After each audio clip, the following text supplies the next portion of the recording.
Anong mensahe ang kailangan marinig ng mga Aquarius? So, buong 2 weeks na to, pwedeng nangyayari na itong magiging reading. O mangyayari pa lang. Kung hindi man para sa inyo itong magiging reading, hindi baka para sa someone na malapit sa inyo o sa someone na kakilala nyo mismo. Baka may lumabas na gender mamaya, gawin nyo na lang energy, masculine at feminine energy. Pwede rin naman na huwag nyo napansinin ang gender. Hindi ko masasabi kung anong magiging reading, kung positive ba o negative. Depende sa kung anong mapipick up kong energy. Walang masama kung papanorin ang sun, moon, at rising sign, kasi baka alin man sa mga yan ay mag-resonate na sa sitwasyon nyo. Pero ayusin ko muna. Masyadong malaki yung mga cards.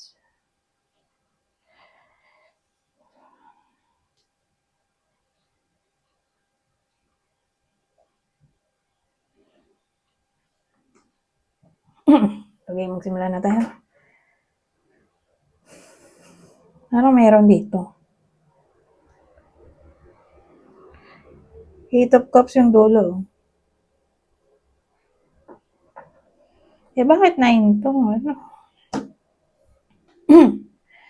9 of Cups yung dulo. Diba? Ang weird. Ang una, 9 of Cups ang dulo ay 8. Maganda to, tapos biglang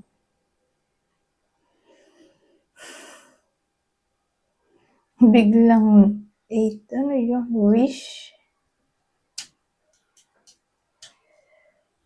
O anything na may kinalaman sa comfort o satisfaction.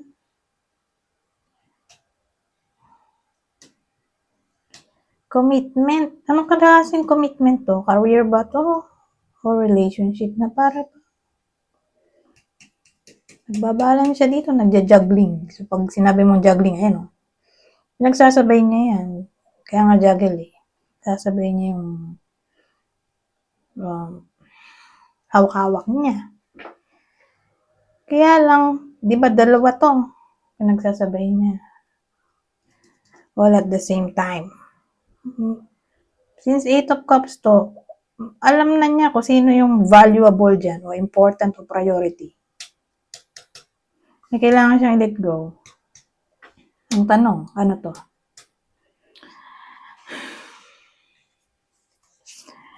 Career ba yan o relasyon? Parang nalilisto siya eh. Ano siya dito? Other option.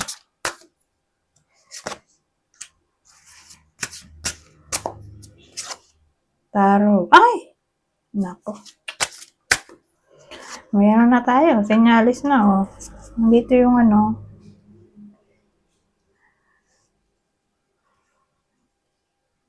Ano ba to? Queen of Wands.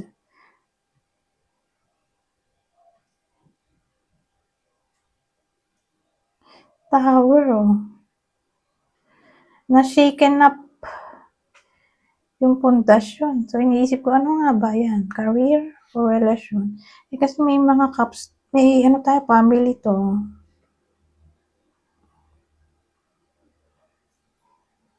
Pero again, kung relasyon, lumabas tong ano, Queen of Wands. Third party yan, mistress. So, magmumukha na tong happiness.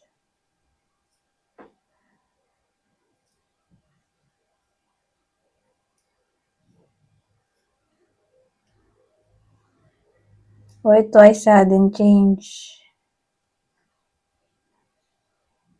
O tragedy. Diba? Pwede ito, tragedy, disaster dahil sa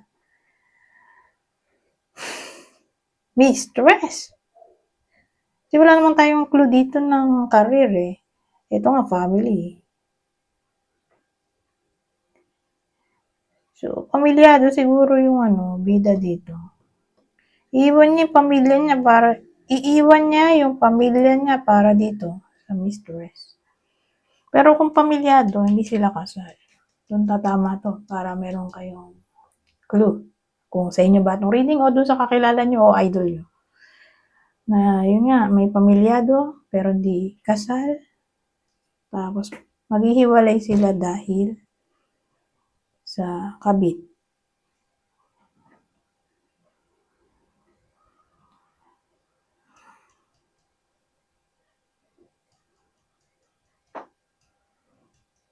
Kaya lang ano to, babae ba, lalaki? Yan hindi natin masabi. Eto. Ano ba tong gender ng kabit? Babae ba yan o lalaki? Para mas detalyado. So, babae ba yan? Yes or no?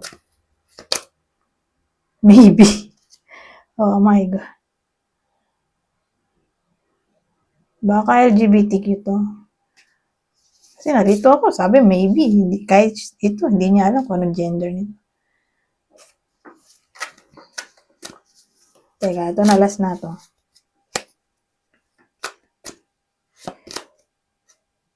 Yes or no? No.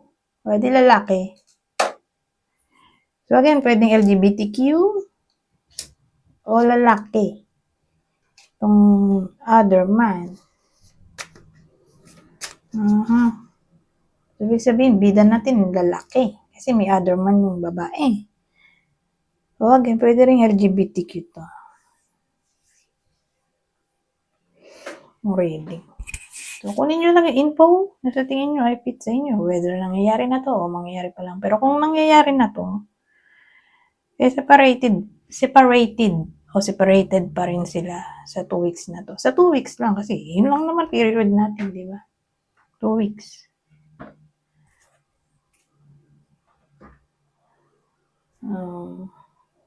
So, punta na tayo sa clue. Ba't ba tinabi ko ba to? So, yung clue natin, pwedeng tumama sa inyo, sa person nyo, kakilala o idol. Doon muna tayo sa person o partner ng Aquarius. Leo, Gemini o Sagittarius. Kung kakilala, halimbawa, hindi tumama sa inyo. Pwede baka sa kakilala nyo. So, yung kakilala ay pwedeng Taurus, Scorpio, o Aries. Virgo. So, alin man dyan sa mga yan. Ito pala. So, same instruction. Kung di man tumama sa inyo itong reading, ay itong clue. Eh, di baka tumama dun sa person nyo, partner, kakilala, o idol. So, kunin nyo lang yung clue na sa tingin nyo fit sa kakilala nyo o sa sarili nyo. Muscular ang katawan, no? Babae, maskulado o fit. Ito, black o African American. So, baka ganyan talaga yung nationality. O maitim. O baka nasa Africa o America. Foreigner. May samo na nasa Africa o America. O maitim. Ito, mas matanda sa Aquarius. May markings. So, ibig sabihin, may palatandaan siya sa itsura. Makikilala nyo siya agad kasi may palatandaan siya. So, paano yun? May tato. May hikaw sa ilong o sa kung saan man sa mukha niya kasi siya lang yung may ganon. So, pag nakita mo siya, alam mo, siya agad yun kasi siya lang yung may ganong hikaw o makeup, balat, taling, peklat, o ganyan. Na parang pag kasama niya ibang tao, kita mo siya agad. Kasi nga may marking. Ngayon, may something sa kanya na noticeable in short. So, punta na tayo dito sa susunod. Inisip ko kung ito na ba o ito muna. Ito na lang muna. So, ano pang masasabi nito? Ibang detalye, okay? Minsan nagdurugtong yung kwento, pero madalas hindi. Sasabihin ko naman kung magdurugtong.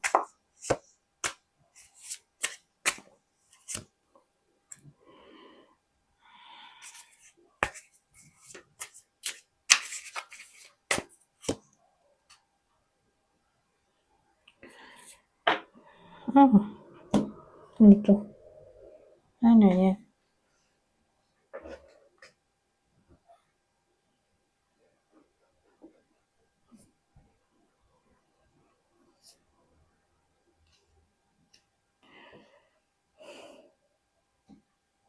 So, ang dating sa akin, may someone na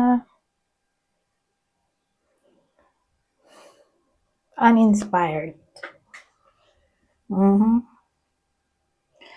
Uninspired.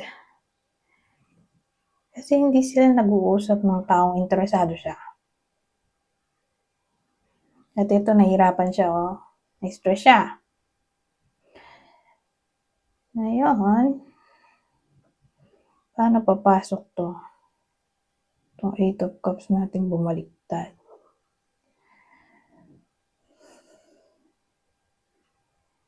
So, ang dating sa akin,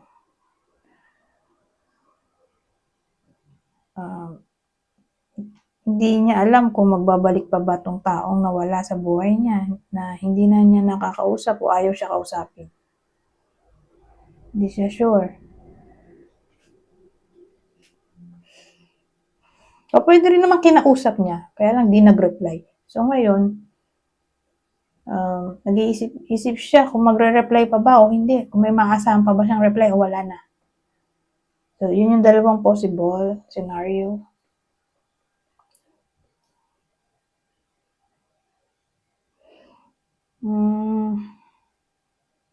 Kung nangyayari na to, edi ganyan pa rin yung energy, sad to say. Pero ngayong 2 weeks nga lang, kasi yun lang ang period natin. Okay, who knows? Baka naman yung mga susunod na araw, mabago pa ang ihip ng kapalaran. Pero sa 2 weeks nga lang na to, ganyan pa rin. Kung nangyayari na. Pero kung mangyayari pa lang, edi beware. Ngayon, para malaman nyo, kung para sa inyo ba itong reading o hindi, o para sa kakilala nyo, edi maglalagay tayo ulit ng clue. So, dun muna tayo sa partner o person ng Aquarius. So, sabi, Cancer, Virgo, o Sagittarius. Sabihin natin di tumama sa inyo itong reading, di baka sa kakilala nyo. At ito ang possible zodiac sign ng kakilala o idol, Scorpio, Aries, Scorpio ulit. So, same instruction dito sa clue natin. Kung di tumama sa inyo, di baka tumama sa person nyo, kakilala o idol. Matured. Matured ng mukha o matured mag-isip. Ano man dyan? Matured ng katawan o isip. So, may tao, average ang height. So, tingin ko pag average ang height, sa pananaw ko lang, mga 5'4" yan to 5'7". Pero tingnan nyo rin sa internet kung ano bang tamang average height. Kasi opinion ko lang to. Sharp face. So, may someone na payat siguro kasi kitang-kita mo yung edge ng mukha niya para masabi mong sharp, 'di ba? Yung tabas ng baba, yung cheekbone, kitang-kita yung cheekbone, kitang-kita yung noo, malapad noo, matang silong, malaki ang bibig, malaki ang mata. Parang may something na pansinin mo masyado. So, tingin ko, yun nga yun. Payat siguro to, parang to. Kasi doon mo lang naman makikita yung buto para masabi mo sharp face. O masyadong singkit siguro para masabi mo sharp yung mata. Well, anyways. Oh, payat nga talaga. Oh. Skinny to. May someone na skinny. Ayun, dito na tayo doon sa kinuha ko kanina. Ano ba yun? Ito. Tago ko lang tong mga extra deck at masikip. So, dito na tayo. Ano bang masasabi nito? Sa buong 2 weeks. Ibang senaryo. Oh, right tayo. Dark-haired man. Ano yun?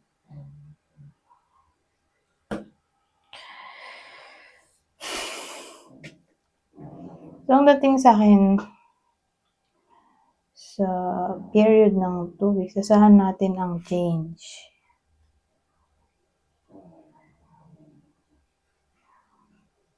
O something na parang unwilling i-accept. Kasi may fight tayo. Ngayon, katabi niya itong dark-haired man. Eh baka ano to, lalaki. May something na maaring mangyari sa buhay ng lalaking to. Na itim ang buhok. Sabagay, lahat naman tayo. Karamihan sa ating Pinoy. Puro black. O sabagay, may iba rin namang ibang lahi. Black din ang buhok. Pero lalaki. Basta black yung buhok, sabi dark-haired man eh. Siya yung tatamaan nito. Ay kung may puting buhok, hindi siya kasama. Kasi ito purong dark-haired yan. Purong dark-haired. Okay?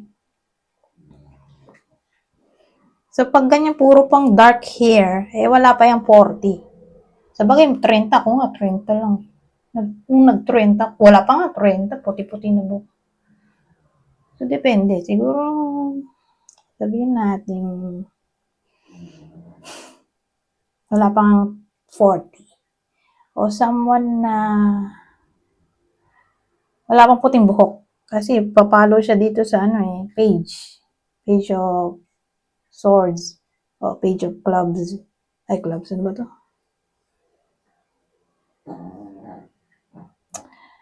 Page. Spades. Page of spades. So, pag ganyan page, eh di bata pa. Wala pang 40 yan. Mga 39.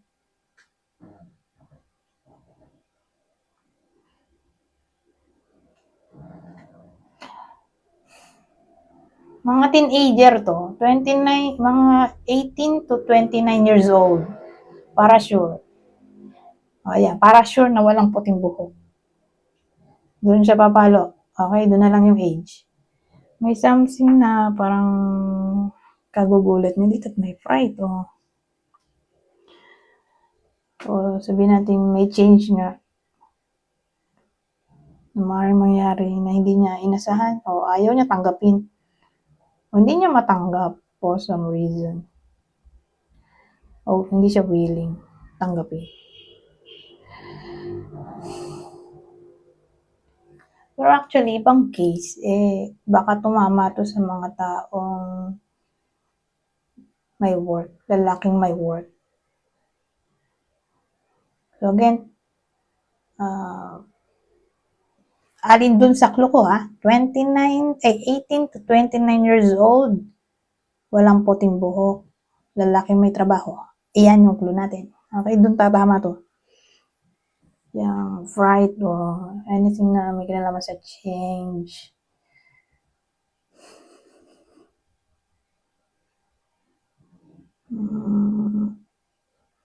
So, ano pa?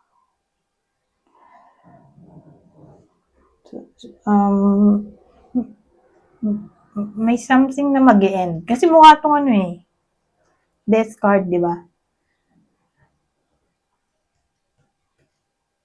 So, expect na natin na may ending na maaaring mangyari. Tapos, syempre, sino may gusto ng ending? Kaya fright yan dahil nakatakot yung feeling na may mag-e-end. Diba? May kailangan kang i-let go para may magbukas na ibang ibang opportunity o magkaroon ng new beginning. May kailangan ng ending para magkaroon ng new beginning. O, yan. So, kung pagdidikit din natin kung sakaling ang work, pwede rin tong resignation, termination, o sabihin natin, example, nag-apply, natanggap na siya sa work. Nanggap niya na yung work offer. Tapos, bigla siya nag-back out for some reason. Natanggap na niya yung, tinanggap niya na yung offer ng work, pero hindi pa siya nakasign ng contract. Pwedeng ganun. O baka nakasign na ng contract tapos na-realize niya na ayaw niya pala dun sa workplace. So,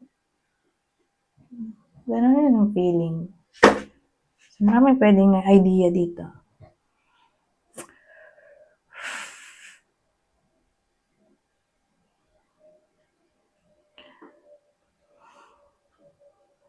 Parang may something siyang in-expect. Ibang case ay, yun nga, may in-expect siya pero hindi nangyari. O nabago yung plano, ganyan. Ay, 21 minutes na pala. Anyways, dito na tayo sa huli. Babasahin ko na lang tong part na to. Kunin nyo lang yung info na sa tingin nyo i-fit sa inyo. Kukuha ko ng 3. General advice na to para sa buong 2 weeks. So again, kunin nyo lang info na sa tingin nyo i-fit sa inyo at babasahin ko na lang para mabilis. Thankful. Think about the people and things you feel grateful for. Happy surprise. Something very good is about to happen. Wow. Baka yun na yun. Yung fright natin, hindi inasahan na mag-i-end. So, syempre, pag ganun, yung feeling na sad ka, di ba, may nag-end eh. Hindi nila buong akalain na for the better pala yung ending na yun. Kasi masaya-surprise nila dito, na parang ma-realize nila sa bandang huli na buti na naman pala, nag-end. May something na mag-end. Kasi may much better pa palang darating dun sa mag-end na something. Kasi masaya-surprise sila dito. Happy surprise eh. Masaya. Diba? Masayang surpresa. So sabi dito, it's okay to be different. You don't need to be like everyone else. You're perfect just as you are. Anyways, hanggang dito na lang. Goodbye. For now.